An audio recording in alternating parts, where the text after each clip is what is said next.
Come on, let's all get nice and cozy. They all shuffled underneath the cloak, then tried waddling up and down the room a few times until they were able to walk comfortably together.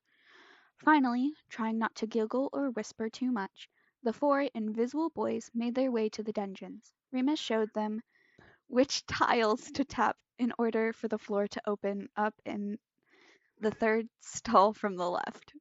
How'd you find this, Remus? James whispered. It's genius. You come out behind one of them rugs that hang on the walls in the dungeon. Remus replied. I just looked behind it. Do you mean a tapestry? Peter asked. I suppose so. Remus was glad none of them could see his face. Shut up, Pettigrew, Sirius snapped. Remus felt like a sharp kick hit the back of his ankle. Oi, he hissed, kicking back twice as hard. Bugger off. Sorry, Sirius yelped. Meant to get Pete, not you. Be quiet, all of you, James snapped. We're almost there. They waited quietly on their side of the tapestry, listening for footprints in the corridor outside. Once James was satisfied that it was quiet, they all clambered out the passage. The dungeon were cool, dimly lit, and cavernous. There was a strange dripping sound coming from somewhere. Perhaps the pipes? Where's the entrance? Sirius murmured. Behind the wall, Remus pointed, hoping they could see where he was aiming. It was a plain brick wall. How'd you know? I've seen them go in before, Remus said, hurriedly. He wasn't going to tell them that he knew there were 200 Slytherins on the other side because of their scent of their blood and their magic so strongly he could almost taste it. Do you know the password? Nope. Damn. It's not curfew yet. Let's just wait. So they did, rather uncomfortably. The corridor was dank. It was unnecessarily warm underneath the cloak, especially with all four of them so close together. Fortunately, two seventh years came hurrying through in the next few minutes. Unfortunately, Sirius knew them. See the ring again, Bella, Narcissa Black pleaded with her elder sister. Remus felt Sirius stiffen, pressing himself backwards into the wall. Bellatrix preened, extending a long ivory arm. On her bony finger was an enormous, ugly silver and emerald engagement ring, which she'd been flashing about since the start of term. Everyone in the school knew that she was going to be marrying Rodolphus Lestrange, some wizard politician, as soon as she completed her newts. Sirius had to go to the wedding. Narcissa squealed when she saw it, though she'd probably seen it more than anyone else. Gorgeous, she gushed. Oh, I can't wait to get married. Wait your turn, Bellatrix replied with a voice like nails on a chalkboard. Once Lucius has a better position with the ministry, I'm sure Mummy and Daddy will agree to the match. The two young women were standing brick wall now. Bellatrix was the taller of the two, but they looked very much alike. They had long, black, curly hair, much like Sirius himself, and that same perfect black family bone structure. Mundus Senguus, Bellatrix announced. The wall slid aside to let them in, and the four boys hurried after as fast as possible before it closed. For the first time since he had been at Hogwarts, Remus was truly glad he'd been placed in Gryffindor. The difference between their warm, comfortable common room and that of the Slytherins was stark. It was built like an enormous banquet hall, rather than a sitting room. The walls were richly decorated with yet more elegant tapestries. The fireplace was huge and ornately carved, and the ghoulish green pallor hung over everything. More than that, the place felt somehow wicked. Remus tried not to shudder. The other boys seemed as uneasy as he was, and they all froze until James prodded them forward. Up a flight of stairs which they all hoped led to the boys' dormitory.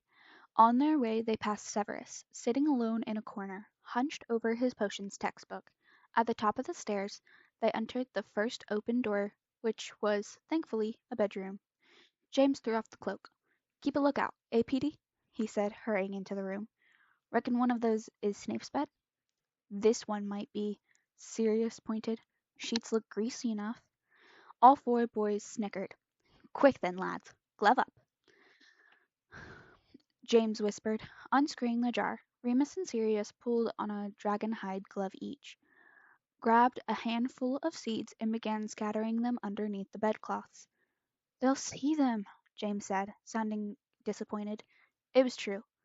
The bright little red seeds stood out clearly against the white sheets, even in the dark. "Well, though, they'll still get on them trying to brush them out," Sirius offered. "Hang on." Remus had a sudden idea. He didn't know how it had occurred to him or why, but somehow he was just sure it would work. He pulled out his wand, bit his lip, and waved it gingerly over the bed he had just scattered with seeds. Ooh, obfuscate, obfuscate, he whispered, and just like that, the seeds were gone. Well, he knew they were still there, but no one would be able to see them now. "Blimey!" James stared. "How'd you do that? Flitwick hasn't taught us any charms yet, has he? Was it in the reading?" "Nah," Remus shrugged. "I saw one of the fifth years doing it yesterday to some sweets they bought in the village. It's not hard to copy." Sirius and James immediately attempted it themselves over the seeds they had just scattered. It didn't work the first time, or the second, but after the third, James had managed to vanish most of his.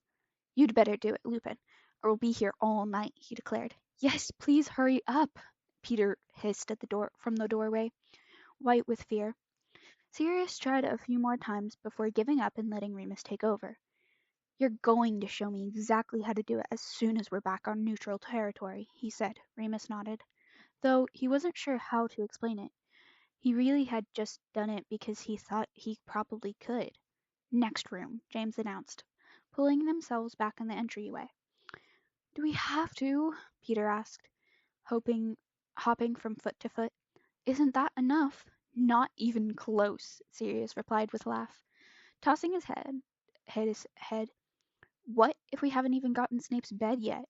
We have to get all of them, Pete. Are you with us or not?" "All the boys, anyway," James said, as they entered the next bedroom. "I don't fancy our chances getting into the girls. Remember what happened to Dick Cresswell last week?" They worked quickly and managed to get every boy's room, even the last one, which had 3 sleeping boys in it. 6 years. Even Sirius had begged off going in there, but Remus was giddy with excitement for the prank now, and threw on the invisibility cloak to go in himself. He had scattered the rose hips over the pillows of the sleeping boys. By the time they had finished, it was getting late, and more Slytherins were heading upstairs for bed. Barely able to contain their glee, the 4 Gryffindors hid under the cloak and slowly crept back down the stairs, flattening themselves against the wall any time someone was coming. Then, through the enormous, stately common room, and out through the wall they'd come in. As James had instructed, they all kept as quiet as possible until they were within spitting distance of Gryffindor Tower, and it was finally safe to remove the cloak at once. "Windershins!" they all chanted at the fat lady, who swung open for them.